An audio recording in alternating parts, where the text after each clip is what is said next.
Mortgage loans, business loans సులభంగా government private banks నుండి ఇప్పించబడును. Hi అండి, వెల్కమ్ టు సుమన్ టీవీ. నా పేరు అనురాధ.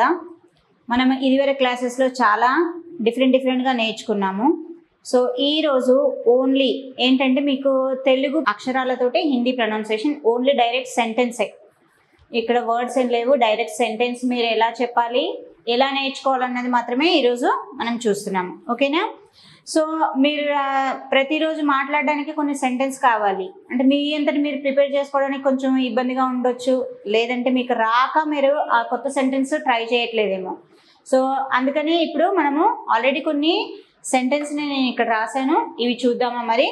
చూడండి, తెలుగులో కొద్దిసేపు విశ్రాంతి తీసుకో అంటే రెస్ట్ తీసుకో. విశ్రాంతిని ఎవరు యూజ్ చేయరు, కొద్దిసేపు రెస్ట్ తీసుకోవచ్చు కదా అని అంటాము. సో దాన్ని మరి హిందీలో ఎలా అంటారు? थोड़ी देर आराम कर लो, थोड़ी देर आराम कर लो. ఓకే, దీని పక్కన అలసిపోయావు అని ఇక్కడ యాడ్ చేద్దాం. కొద్దిసేపు రెస్ట్ తీసుకో, అలసిపోయావు కదా అని అనాలి.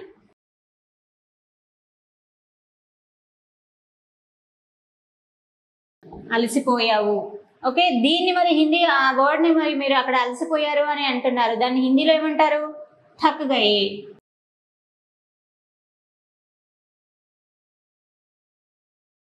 थक गए हो. ओके, थोड़ी देर आराम कर लो, थक गए हो. సో ఇలా మనం దాన్ని కంటిన్యూగా చేయొచ్చు. ఒకటి లేదంటే నార్మల్గా కాసేపు రెస్ట్ తీసుకోవచ్చు కదా అని అనడానికి థోడీ దేర్ ఆరామ్ కర్లో అని అంటాము. అలసిపోయావు కదా, మనం అది కూడా యాడ్ చేయాలి. అలసిపోవడానికి ఏమంటారు, అది కూడా యాడ్ చేయాలి కదా. సో అలసిపోయావు అంటే థక్ గయే హో. సో ఇలా మనం దాన్ని కంటిన్యూ చేయొచ్చు. నెక్స్ట్, ఎవరైనా మనము ఏదన్నా కొత్తగా వంట చేసినప్పుడు ఎలా ఉంది అని అడుగుతాం. భోజనం ఎలా ఉంది, బాగుందా, కర్రీ ఏమండి బాగుందా అని అడుగుతాం కదా. సో దాన్ని ఏమంటారు హిందీలో చూద్దామా.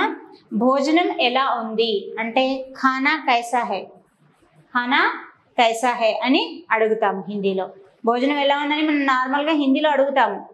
మనం ఫస్ట్ ఆడవాళ్ళం ఏంటి, ఎలా ఉంది, ఉప్పు తక్కువైందా లేదంటే ఎక్కువైందా ఇలా అడుగుతూ ఉంటాం. బాగుందా లేదా అంటే మనకు తెలుసు బాగానే చేసామని, అయినా అడుగుతాము. సో అలా అడగడానికి హిందీలో ఏమంటాము, హిందీలో ఎలా అడగాలి?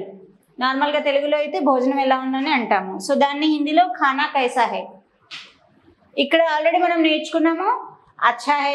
బాగుంది అంటే అచ్చా హై, బాలేదు అంటే అచ్చా నెయ్యి. ఇలా మనం దాన్ని కంటిన్యూ చేసుకోవచ్చు. నెక్స్ట్ వన్ వచ్చేసి సీత బట్టలు ఉతుకుతుంది. సీత ఏం చేస్తుంది? బట్టలు ఉతుకుతుంది. సో ఆ వర్డ్ని, ఆ సెంటెన్స్ని హిందీలో ఎలా అనాలో చూద్దామా మరి. సీత కపడే ధో రహీ హై. బట్టలకు బదులుగా మీరు ఇంకా గిన్నెలు తోముతుంది, బర్తన్ ధో రహీ హై. గిన్నెలు ఏమంటారు మేడం, నాకు తెలియదు అని అనుకుంటారా? గిన్నెలు ఏమన్నారు? బర్తన్. బర్తన్ అంటే మనం గిన్నెలు తోముతుంది అని మనము చెప్పొచ్చు. ఓకే, సో ఇక్కడ సీతకు బదులుగా ఎవరినన్నా అమ్మ బట్టలు ఉతుకుతుంది, మా కపడే ధో రహీ హై. ఓకే, పనమ్మాయి కామ్వాలి బాయి కపడే ధో రహీ హై, బట్టలు ఉతుకుతుంది. పనమ్మాయి బట్టలు ఉతుకుతుంది. ఇక్కడ మీరు ఎవరినన్నా పెట్టాలనుకుంటున్నారు కదా, సో వాళ్ళ పేరు అక్కడ యాడ్ చేయండి, ఇంకో కొత్త సెంటెన్స్ అయిపోతుంది. ఓకే, నేను ఇక్కడ నార్మల్గా సీత అని పెట్టాను. మీ అమ్మ ఏం చేస్తుంది అంటే అమ్మ బట్టలు ఉతుకుతుంది అని అనాలి. ఎవరైనా అడిగితే అమ్మ బట్టలు ఉతుకుతుంది అని అంటాం కదా. సో దాన్ని ఏమంటారు ఇక్కడ?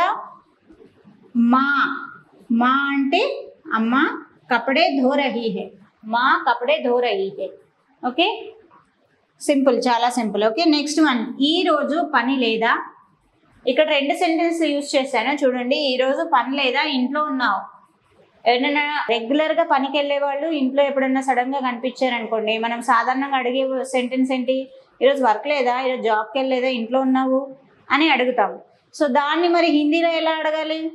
आज काम नहीं है क्या, ఈరోజు పని లేదా. घर पर हो, ఇంట్లో ఉన్నావు అంటే घर पर हो. సో ఇలా మనం దాన్ని కంటిన్యూగా మాట్లాడొచ్చు. ఒకటే ఈరోజు పని లేదా అనడానికి ఏమనాలి? आज काम नहीं है क्या, ఈరోజు పని లేదా. ఇంట్లోనే ఉన్నావు, घर पर हो.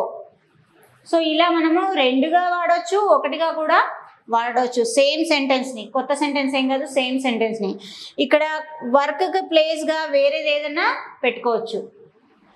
కామ్ అనడానికి బదులుగా ఏదన్నా పెట్టుకోవచ్చు. ఊరికి వెళ్ళలేదా ఈరోజు, ఇంట్లోనే ఉన్నావా, ఇలా అడుగుతాం కదా. సో అక్కడ మీకు కావాల్సిన పదాన్ని పెట్టి మీరు దాన్ని కంటిన్యూ చేస్తూ వాడుకోవచ్చు.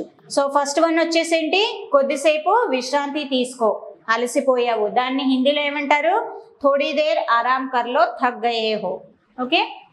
సో నెక్స్ట్ వన్ వచ్చేసి భోజనం ఎలా ఉంది. భోజనంకు బదులుగా ఇల్లు ఎలా ఉందో మీరు ఏదన్నా పెట్టండి. ఇక్కడ భోజనం తీసేసి మీరు ఎలా ఉన్నారు, తుమ్ కైసే హో, నువ్వు ఎలా ఉన్నావు అని అడుగుతాము. సో భోజనం తీసేసి అది మీరు అక్కడ పెట్టి వేరే సెంటెన్స్ని యూజ్ చేయొచ్చు. నువ్వు ఎలా ఉన్నావు. ఓకే. అన్నం ఇక్కడ భోజనం ఎలా ఉంది అని అంటున్నాం కదా. సో ఇక్కడ భోజనం తీసేసి నువ్వు పెడుతున్నాం. ఓకే.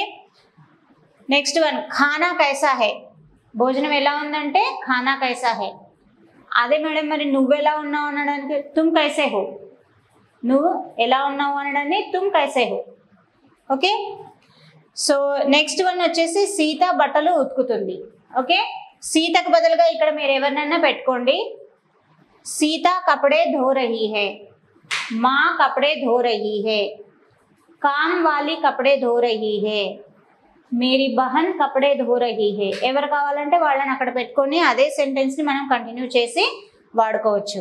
నెక్స్ట్ వన్ ఈరోజు పని లేదా, ఇంట్లో ఉన్నావు. ఆజ్ కామ్ నహీ హై క్యా, ఘర్ పర్ హో. ఇలా మనము సెంటెన్స్ని ఇక్కడ కామ్కు బదులుగా ఏదైనా వేరే వర్డ్ పెట్టేసి మీరు దాన్ని కంటిన్యూ చేసి చెప్పేయచ్చు. మరి ఇలా ఇంకా కొన్ని కొత్త కొత్త పదాలు మీరు నేర్చుకోవాలనుకుంటున్నారు కదా. సో మీరు ట్రై చేయండి, ఇలాంటి పదాలు నేర్చుకొని మీరు వేరే వాళ్ళతో మాట్లాడండి. మాట్లాడితే మీకు ఆ భయం పోతుంది, మీరు ఆబ్వియస్గా నేర్చుకోవచ్చు. చాలా ఈజీ. Thank you.